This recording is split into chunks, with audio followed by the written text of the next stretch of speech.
Buenas noches con todos. Me presento, mi nombre es Javier Romero. Yo soy representante del laboratorio Janssen de Johnson Johnson para la línea inmunológica. Bienvenidos, gracias a Cerero por la invitación y a ustedes por su presencia. En esta ocasión, pues vamos a continuar la charla. Quisiera presentar a la doctora Juliana Cabrera. Ella es una reumatóloga por la Sociedad Brasileña de Reumatología, preceptora del Ambulatorio de Espondiloartritis de la Santa Casa de Belo Horizonte, miembro de la Comisión de Biotecnología de la Sociedad Brasileña de Reumatología y miembro del GRAPA. Así que para mí es un gusto presentar a la doctora y pues los dejo en buenas manos. Buenas noches a todos. Buenas noches a todos. Buenas noches, Javier. Es un placer para mí estar acá con ustedes en esta noche y agradezco a Janssen por la invitación. Ahora voy a compartir acá. No sé qué está pasando. No puedo compartir. Se pueden ayudarme. Está mostrando acá que no está habilitado. Ahora sí, perfecto. Muchas gracias. ¿Sí? ¿Ven bien?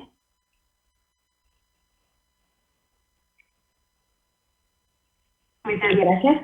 Entonces, la noche de hoy es muy importante porque vamos a hablar de esta nueva opción de tratamiento para el tratamiento de los pacientes con artritis psoriásica, que es el Guselkumab, y la mejora de la calidad de vida en nuestros pacientes. Entonces, esos son mis conflictos de interés.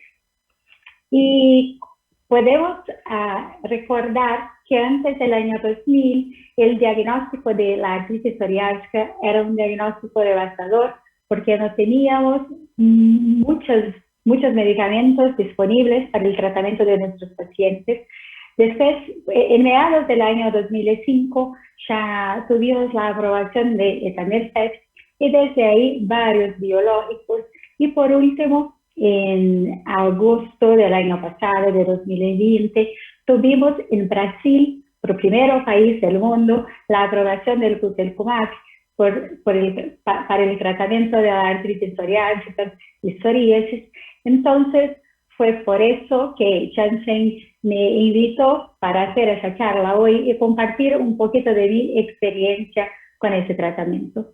Entonces, solo para recordar un poquito de la patogénesis de la enfermedad, tenemos una interacción entre la predisposición genética y epigenética, acá principalmente con los antígenos compartidos HLA B08, B38 y B39. No tenemos tanto B27 en la artritis psoriásica.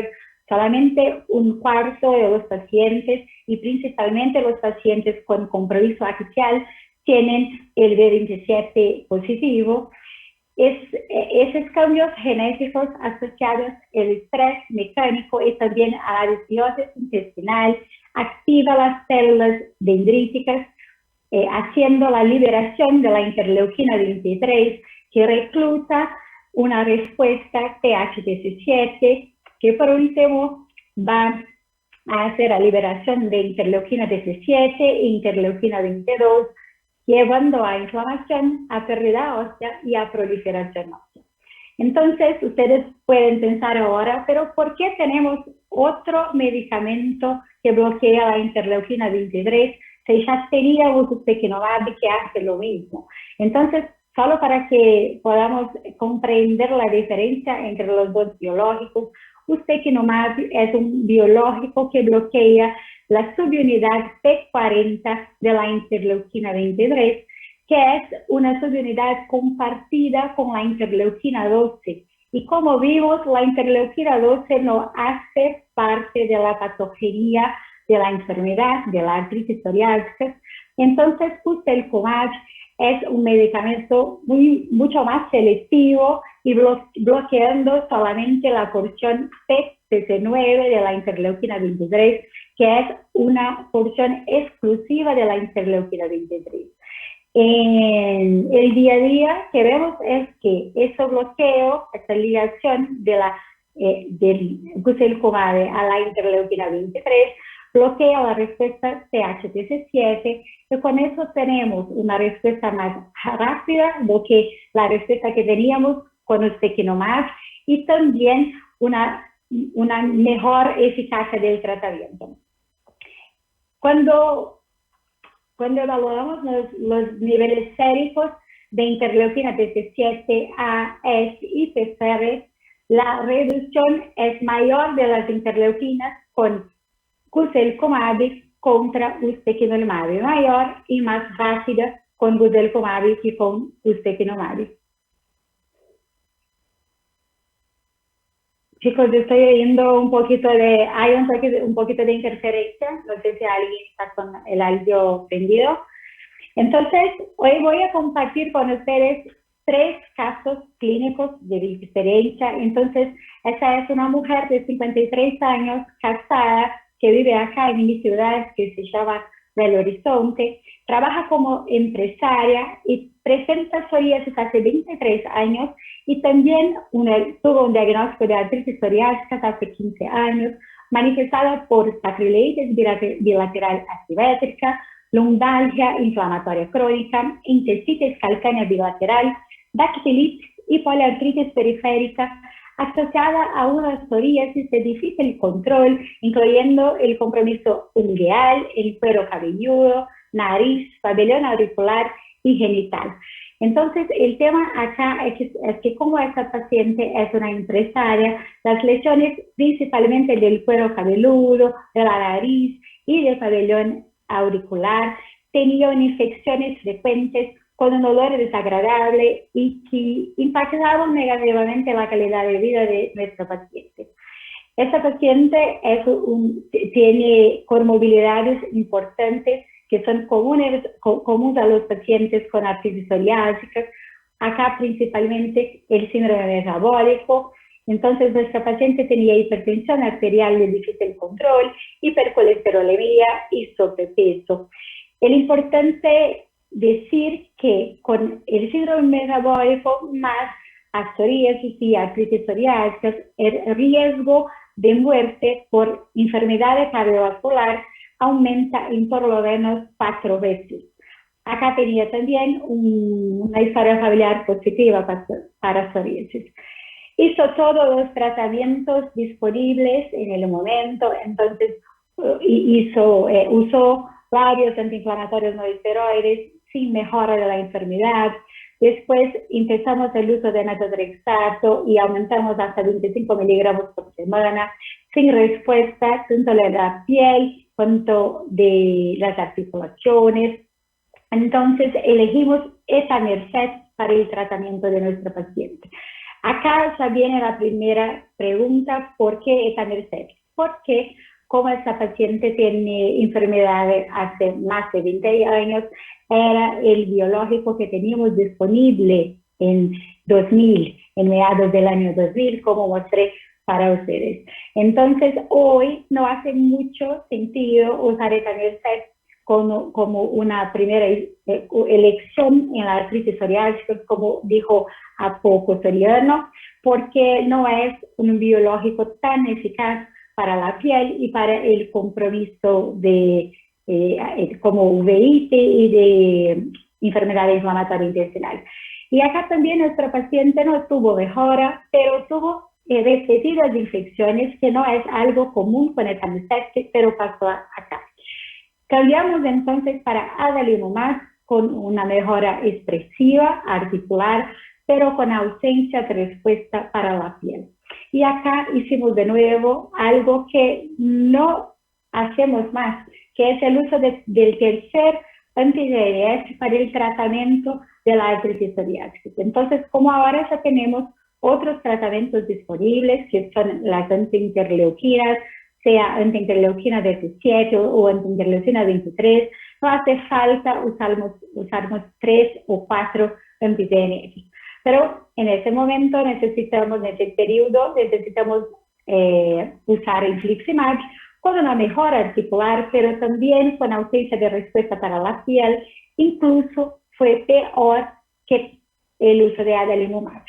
Entonces cambiamos para secukinumab con una mejora importantísima de la piel de 85%, pero desarrolló una mejora articular con poliartritis, lumbalgia inflamatoria y fasciitis plantar bilateral. En el examen físico vimos que el compromiso de la piel ya no estaba tan extenso, representado por un PASI de 5,3, pero el compromiso articular sí, representado por un DAPSA de alta actividad de la enfermedad de 84, con un compromiso de la calidad de vida tanto y también físico, demostrado respectivamente por el LQI de 14 y HAQ de 2,12, con una mínima disminución del Schober de 14, Patrick negativo y 2 entecites del calcáneo. De los exámenes de laboratorio tenía lo que es más común, un B27 negativo, un factor reumatoide negativo, que no es obligatorio, pero es más común que sea negativo, los reactantes de fase acuta más altos y las serologías todas negativas. Entonces acá vimos que esa paciente tiene 6 de 8 criterios CASPAR para la clasificación. Entonces, no es un criterio diagnóstico, pero un criterio de clasificación de artritis psoriásica que nos ayuda en el día a día para hacer la pesquisa de esos pacientes. Debido a las quejas de lumbalgia, hice una resonancia porque la radiografía no tenía alteraciones, no tenía cambios. Hicimos la resonancia de columna lumbar y acá yo traje solo una imagen, pero tenía esa imagen repetidas veces, entonces podemos ver una hiperseñal en región posterior y superior de L3, en la imagen de D2 con STIR, con saturación de la grasa. En la resonancia de sacroiliacas vemos una hiposeñal en T1, en la vertiente ilíaca a la derecha, que representa en T2 en STIR una hiperseñal que es bien sugestiva de un edema medular óseo y con eso de actividad de la enfermedad, actividad axial de la enfermedad. Eso es un tema importante para ayudar en la elección del mejor tratamiento para nuestro paciente.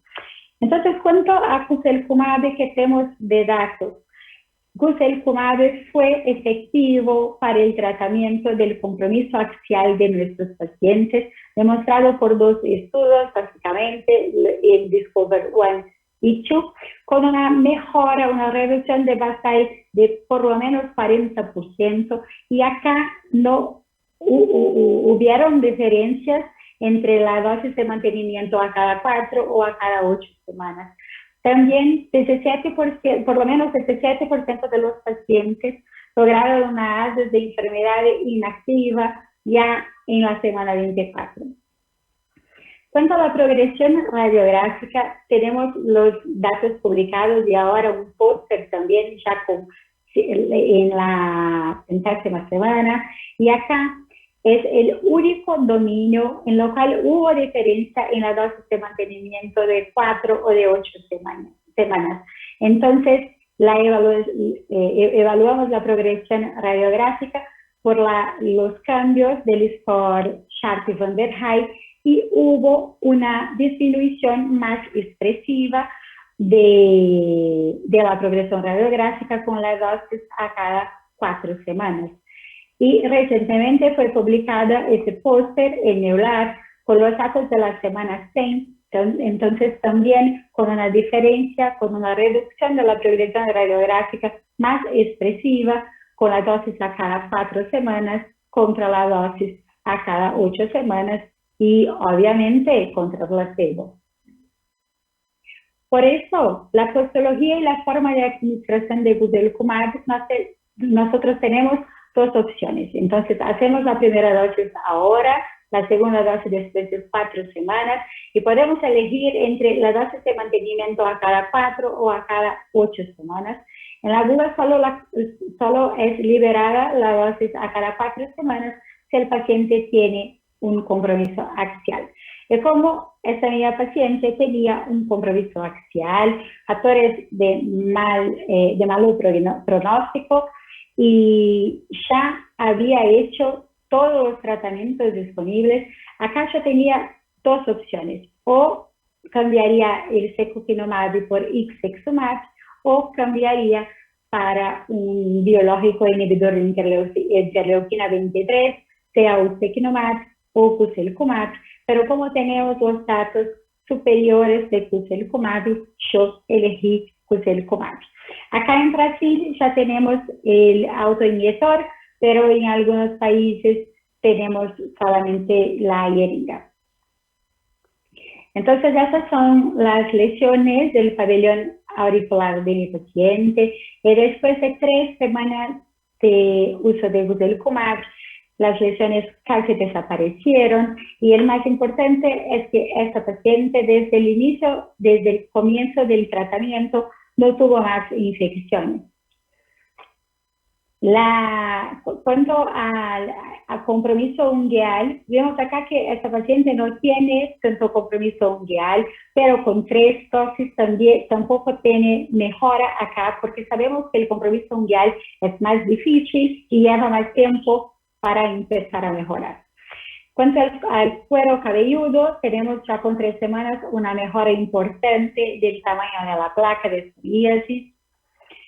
Y para mí, el más importante es la mejora de la calidad de vida y del aspecto físico de nuestros pacientes.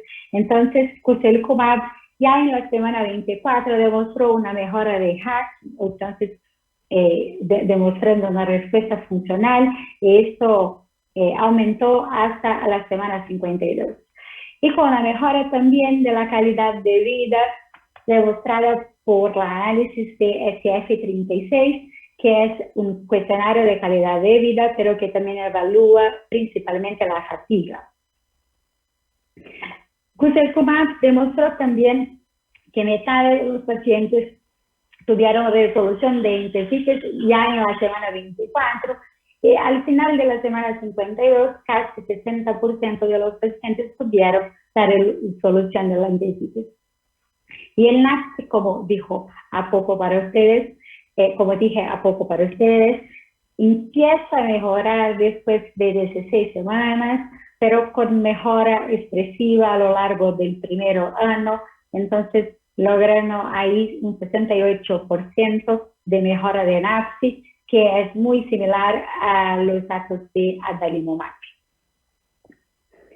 Y para mí eso es lo más importante, que es lo que la paciente me dijo, que entonces ahora, después ya de la tercera dosis, que puede trabajar en paz porque los dolores desaparecieron y que no se preocupa más con los olores desagradables, entonces puede trabajar tranquila. Acá algo que me sorprendió bastante y que no es común es que cuando una paciente ya falló a múltiples tratamientos, es común que lleve más tiempo para mejorar, como 6 meses, para empezar a mejorar por cuenta de las fallas de los otros medicamentos. Pero acá, con solo 3 dosis, esa paciente ya logró un pase de 0,4, una respuesta articular impresionante, con DAPS de 12, de 13,3 y con impacto, importante en la calidad de vida demostrado por DLQI. Que algo que fue demostrado por Trencha, por los estudios de Trencha, acá los estudios Voyage 1 y 2, entonces algo novedoso son necesarios en relación a la piel, a la evaluación de IgA, que demostró que los pacientes, sea los pacientes expuestos previamente a biológicos, o sea los pacientes naíves, y acá tenemos que decir que los pacientes expuestos ya usaron o anti-TNF o ustekinumab o secukinumab, o los pacientes naïves tuvieron la misma respuesta. Habitualmente que tenemos es que los pacientes naïves tienen una respuesta más rápida y mejor, pero acá no. Entonces eso es algo de diferencia que tiene guselkumab. Y en otro caso también interesante es de una joven de 22 años que es nativa de una ciudad pequeñina cerca del Horizonte que se llama Bambuí, es estudiante de veterinaria y presenta psoriasis en placas hace 5 años, refractaria a las cremas de corticoides tópicas, fototerapia y metotrexato en dosis optimizadas. Hace 6 meses desarrolló una monoartritis de la rodilla derecha y dactilitis. La paciente refiere un consumo de drogas ilícitas en las fiestas de la facultad y también en el Carnaval de Brasil. Y alcoholismo social. Tiene un B27 negativo, factor reumatoide negativo y una PCR un poquito elevada. Esas son las lesiones, entonces la psoriasis en placa de nuestro paciente, lesiones bastante difusas, y acá tenemos señales de dactilitis, por lo menos en lo cuarto pododáctilo derecho, me da dudas en el tercer también, y tenemos también algunas hemorragias en las uñas, pero esa paciente baila ballet, entonces acá no queda claro, no tiene pitting, no tiene otros hallazgos de psoriasis, entonces no queda claro que es de psoriasis o de ballet. Acá, porque este caso fue muy interesante, porque esa paciente tenía solo psoriasis de 2012 hasta 2017, usando metotrexato 15 miligramos y algunos tópicos. En 2017 desarrolló esta monoartritis y dactilitis, aumentamos el metotrexato para 25 miligramos y iniciamos algunos antiinflamatorios.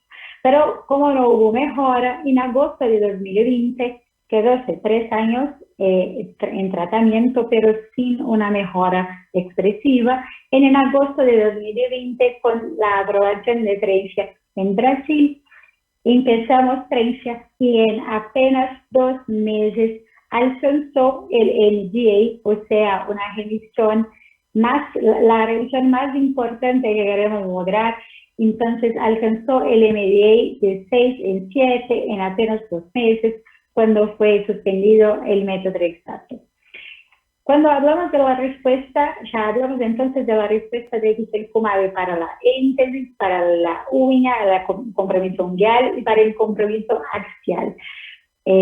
Cuanto al compromiso de artritis periféricas, más del 70% de los pacientes alcanzaron ACR20 al final del primer año de tratamiento y 48% una ACR50 y casi 30% ACR70 al final del primer año. Entonces, con una buena respuesta para el compromiso periférico. Y aproximadamente 34% de los pacientes alcanzaron un MDA, o sea, una remisión al final del primer año. En relación a dactilitis, 6 de cada 10 pacientes tuvieron la resolución de la dactilitis cuando tratados con Trencia ya en la semana 24, y esos datos aumentaron hasta 75% al final del primer año. Entonces, esa joven me envió esas fotos y dijo que perdón por las fotos porque estaba comprando ropa y tuve que mostrarte cómo está mi piel. Y la artritis de la rodilla desapareció. Entonces, acá es un caso de una paciente naïve que tiene eso de un riesgo de seguridad por cuenta del uso de drogas, el consumo de drogas ilícitas, pero con una respuesta fantástica, principalmente como primero biológico. Y por último, el caso de este hombre, que acá tengo certeza que ustedes también tienen casos parecidos en Ecuador, de personas que creen que no tienen más chance en la vida, que no tiene tratamiento para su enfermedad. Entonces, este hombre de 42 años trabaja como ingeniero ambiental y tiene que hacer viajes frecuentes y presenta artritis psoriásica de forma oligoarticular desde 2000 con dactilitis, factor reumatoide EB27 negativos, ausentes, y la enfermedad demostró ser refractaria a varios antiinflamatorios, tópicos, aciclovir y metotrexato. Y hace 3 años un dermatólogo prescribió biológico, pero no había aprobación y liberación en Brasil, entonces ese paciente no pudo tratarse y actualmente cree que primero no hay ningún medicamento que resuelva por completo su enfermedad y que también el trabajo, como tiene que viajar frecuentemente, no es compatible con ningún tratamiento. Diferentemente de los otros pacientes, este paciente no tiene ninguna comorbilidad, incluso es un atleta, hace ciclismo diariamente. Esas son las graves lesiones de nuestro paciente. Entonces, por la noche tenía bastante prurido y con el prurido este paciente se arrastraba y había puntos acá, como pueden mirar, puntos de hemorragia que quedaban con la sangre en las sábanas y tenían que drogar las sábanas todos los días. Y también fijábase que la piel descamaba y caía por el suelo.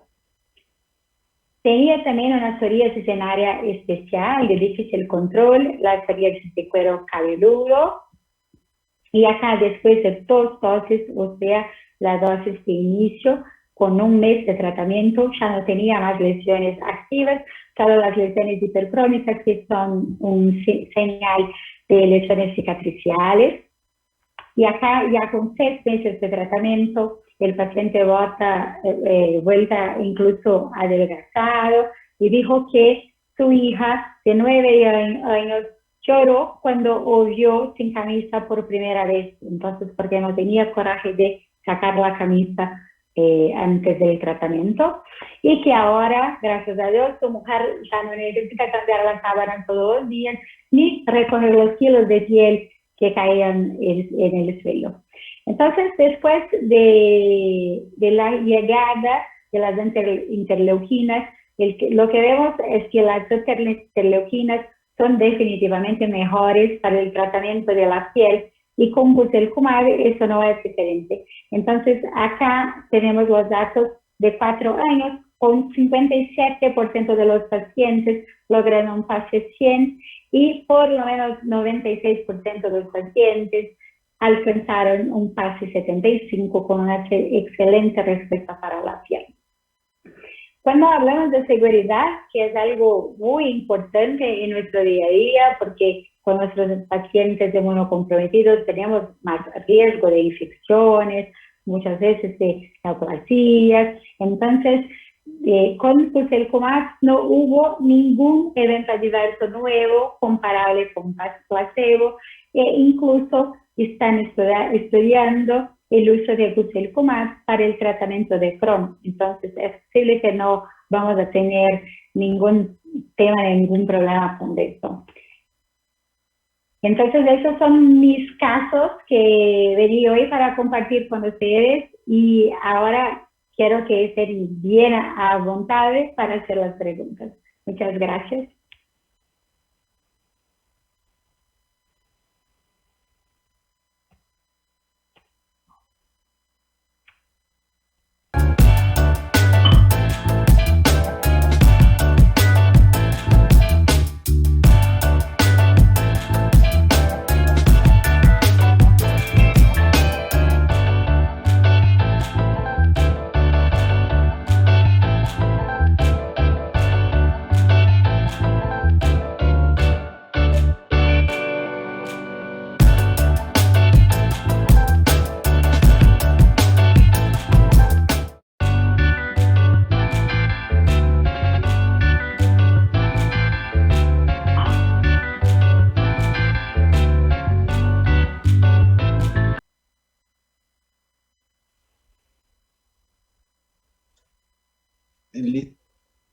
Listo, doctora. Muchas gracias por su excelente presentación, muy didáctico. Bueno, pues vamos a esperar si existen algunas preguntas por parte de los participantes y pues yo estaré coordinando las preguntas para que usted nos pueda ayudar. Tranquilo, Javier, gracias.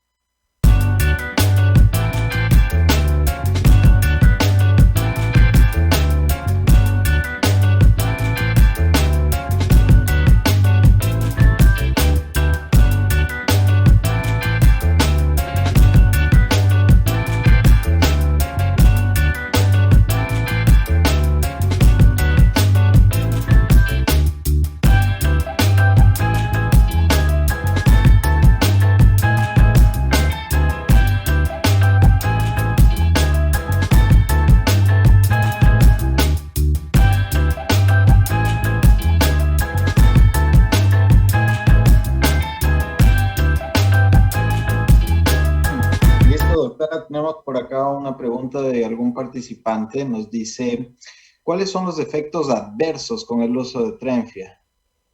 ¿Qué nos podría decir sobre eso, doctora? Los eventos adversos que tenemos que tomar cuidado son la tuberculosis, que no es tan común como con tratamiento con anti-TNF, pero tenemos que hacer el rastreo y el tratamiento de tuberculosis latente. Pero las infecciones oportunistas no tenemos diferencia de los otros biológicos que ya usamos. Entonces tenemos más riesgo de influenza y de algunas infecciones respiratorias, por ejemplo, pero no es distinto a lo que ya sabemos. Entonces acá no tenemos ningún efecto nuevo o distinto de lo que ya conocemos y no tenemos todavía ningún evento adverso intestinal. Ok. Tenemos otra pregunta. ¿Cómo se puede tratar la artritis psoriásica en niños? Tal vez se recomienda Trenfia en niños. No, todavía no. Recomendamos para tratamiento con biológicos el Etanercept, adalimumab, y eso depende de la edad, pero adalimumab desde los 2 años, Etanercept y infliximab desde los 6 años de edad, y ahora yo creo que, no sé si en Ecuador ya está aprobado, pero en Brasil tuvimos la recién aprobación de secukinumab para los niños después de 2 años. No puedo decir si en Ecuador ya tenemos eso, pero si no tienen, van a tener en breve. Ok, doctora. Dice, ¿durante cuánto tiempo se indicaría el metrotrexato?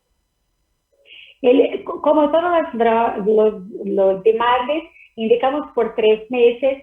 Si hay una respuesta parcial después de 1 mes y medio, ya aumentamos para la dosis de 25 miligramos, y si con 3 meses no hay mejora expresiva, ya cambiamos para biológico. Eso en los pacientes que tienen también el compromiso periférico. En los pacientes en la artritis psoriásica es mucho más común tener el compromiso periférico que el compromiso axial, pero en los pacientes que tenemos solo el compromiso axial, debemos usar antiinflamatorios por lo menos 3 meses y 2 antiinflamatorios. Entonces, y después de 3 meses ya podríamos cambiar para tuquifumab o para otro biológico, sin necesitar de imanes sintéticos. Gracias, doctora. Acá nos preguntan, saludos, ¿se puede usar Trenfia en pacientes de M tipo 2 con psoriasis de reciente diagnóstico? Sí, claro, puede usar, y tenemos algunos datos de síndrome metabólico, todavía no tenemos con Trenfia, pero tenemos con otros biológicos, porque sabemos que tanto la psoriasis cuanto la artritis psoriásica aumenta diabetes tipo 2, obesidad, dislipidemia. Entonces, por eso necesitamos tratar nuestros pacientes de forma más agresiva la enfermedad reumatológica, pero también debemos usar más estatinas en mayor dosis para controlar estos otros riesgos, por ejemplo. Muy bien, doctora. Cuéntenos un poquito cuál es su experiencia con secukinumab en artritis psoriásica, porque tengo la experiencia que mejora piel, pero no la parte articular. Muchas gracias. Gracias por la pregunta. Y yo tengo una buena experiencia. Yo tengo, diría, un 50 pacientes con secukinumab, porque trabajo hoy en un sanatorio público acá y también en una clínica de infusión de biológicos, entonces tenemos muchos pacientes. Y mi experiencia con secukinumab es una buena experiencia, tanto para el tratamiento de la piel, del compromiso periférico y también axial. No tengo esa impresión. ¿Sabe qué pienso? Que a veces dejamos la interleucina como una última elección, entonces no tratamos pacientes naives, tratamos pacientes que ya utilizaron 3 o 4 anti-TNF, y por eso en esos pacientes tengo una peor respuesta, pero en los pacientes naives no. Ok, doctora, acá nos preguntan, bueno, pues, ¿por cuánto tiempo se puede usar Trenfia, no? ¿Por cuánto tiempo están con esa consulta? Puede ser que por toda la vida. En realidad, los pacientes con artritis psoriásica, cuando empiezan biológico, difícilmente van a poder sacarlo, porque cuando sacamos el biológico, solo un 10%, de hasta 15% va a depender del estudio, logran quedarse sin tratamiento en el primer año. Entonces, la mayoría de los pacientes va a usar por toda la vida, y acá tenemos la facilidad de la patología, de poder usar la patología la dosis a cada 8 semanas.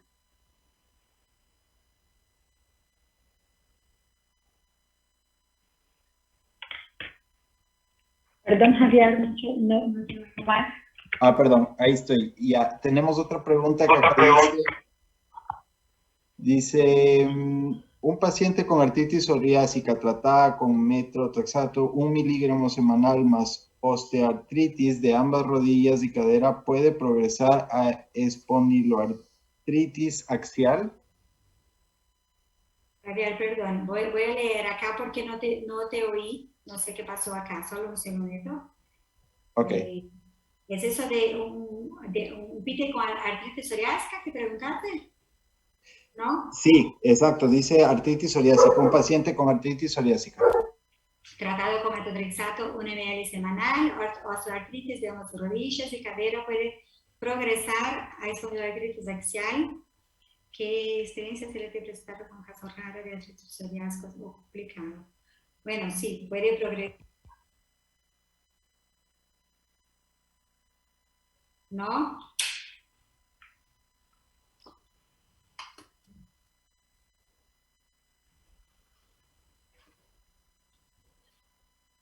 Yo la escuchaba bien.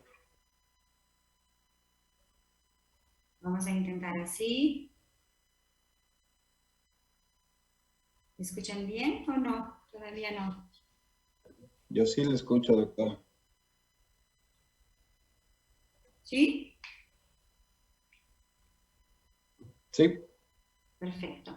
Entonces, no sé si comprendí derecho la pregunta, pero creo que es un paciente que ya está en tratamiento con espondiloartritis, pero en tratamiento con metotrexato y tiene osteoartritis de caderas y de rodillas. Entonces, primero que los dimates sintéticos en el tratamiento de las espondiloartritis no demostraron disminución de la progresión radiográfica, ninguno, ni metotrexato, ni sulfasalazina.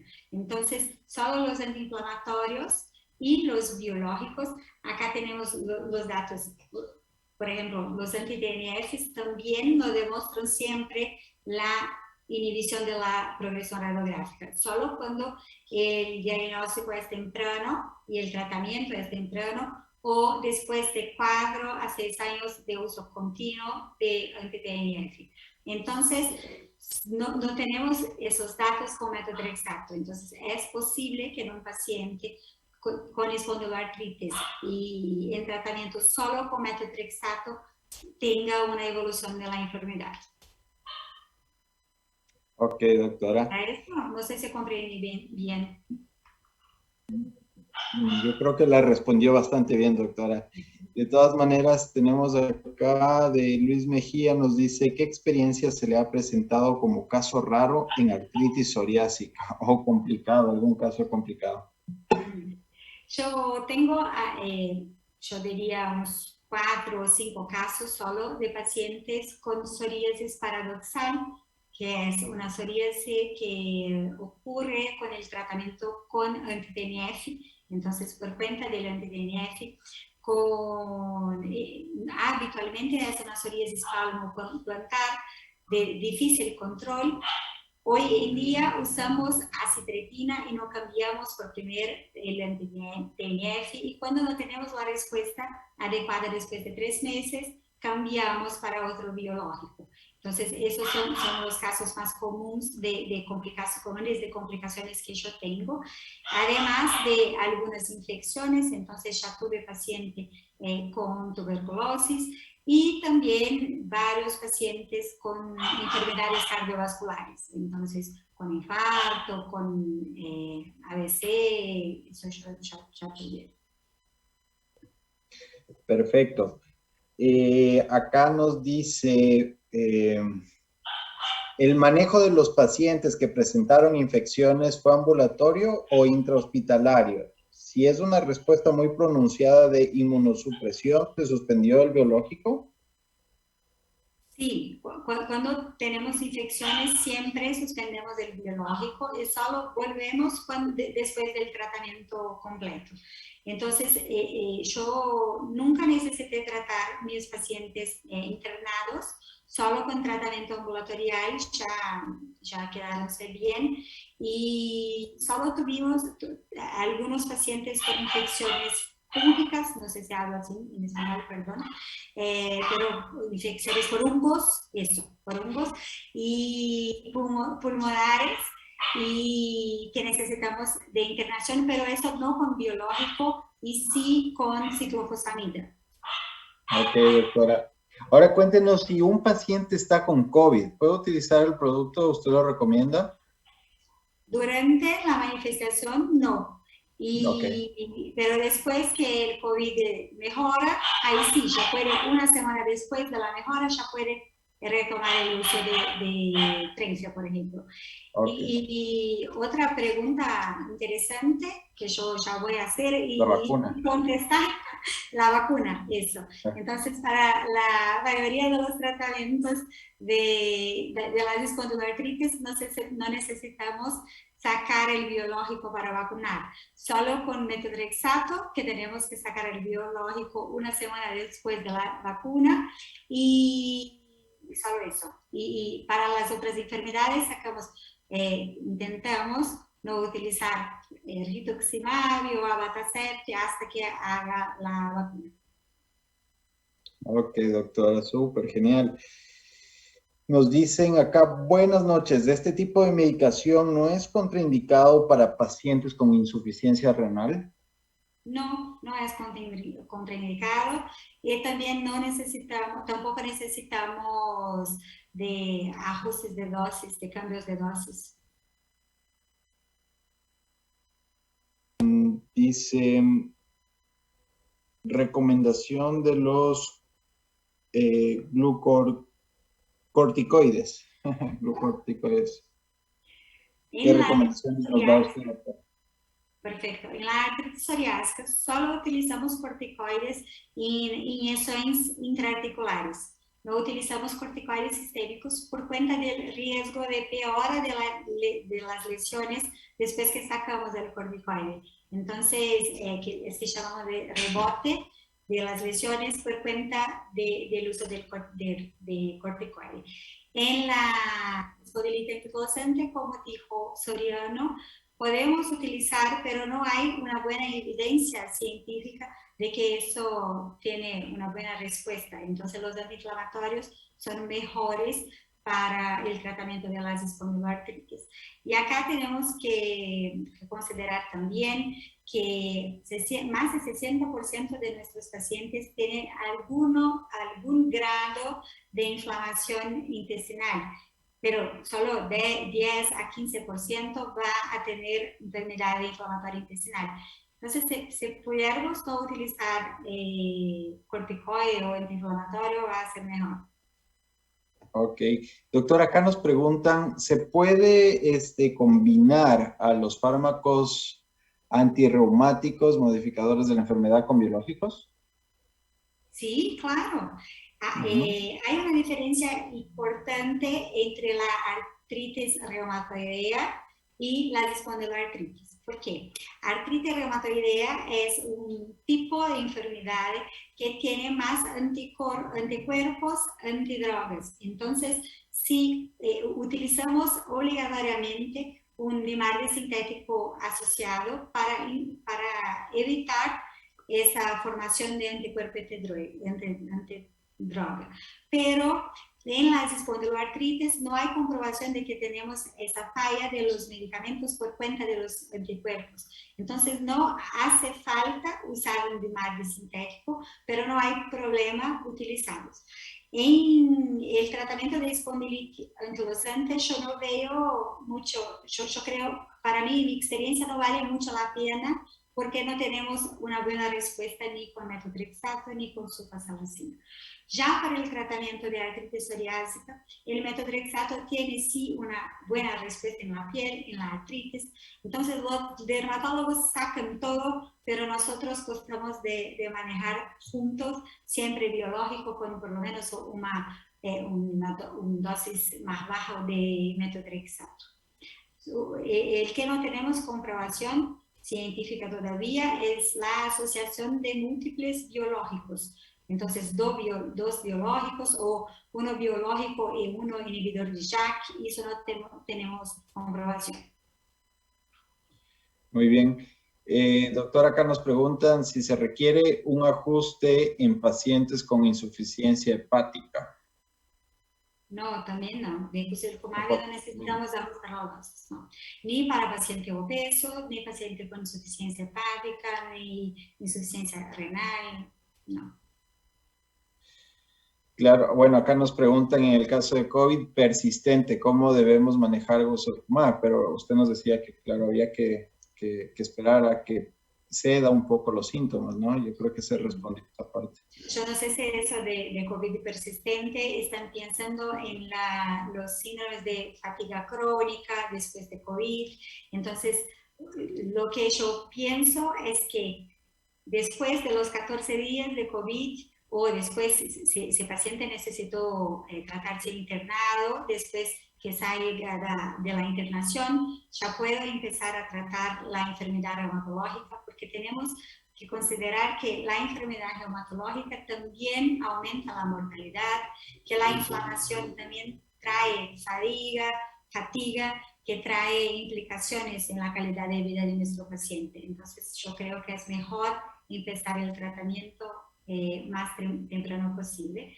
Y debemos acordar que que está siendo utilizado algunos medicamentos como tocilizumab o inhibidores de JAK para el tratamiento de COVID. Por ejemplo, tofacitinib fue aprobado para el tratamiento de COVID, pensando que tenemos una inflamación expresiva que es lo que lleva a la mortalidad. Doctora, si acá le preguntan para usted, la doctora, ¿cuál es su paciente ideal? El paciente que usted dice, este paciente es para Trenfia. Bueno, para mí primero, yo nunca dejo el medicamento que creo que sea el mejor medicamento para la última opción. Si pienso que esa es la mejor opción, voy a empezar ahora. Como mostré para ustedes la joven de 22 años. Entonces, aquella joven podría usar cualquier medicamento, pero yo creo que es un buen medicamento que tiene una buena respuesta para la piel. Voy a empezar como primer biológico porque tengo una mayor chance de que sea el mejor tratamiento para ese paciente. Entonces, ¿qué pienso? En los pacientes con espondiloartritis, si tiene uveitis o enfermedad inflamatoria intestinal, yo siempre empiezo con un anti-TNF. Para mí, el anti-TNF va a ser la primera, segunda o tal vez la tercera opción, cuando tengo uveitis y enfermedad inflamatoria. Cuando no tengo esas condiciones, pero tengo piel con mucho acometimiento, compromiso de piel, yo uso siempre una antiinterleuquina, o una antiinterleuquina 17 o una antiinterleuquina 23. Y para mí, acá en Brasil, solo tengo ustekinumab. En el sistema público, solo tenemos ustekinumab, no tengo guselkumab. Pero en el sistema privado, tengo guselkumab como una elección.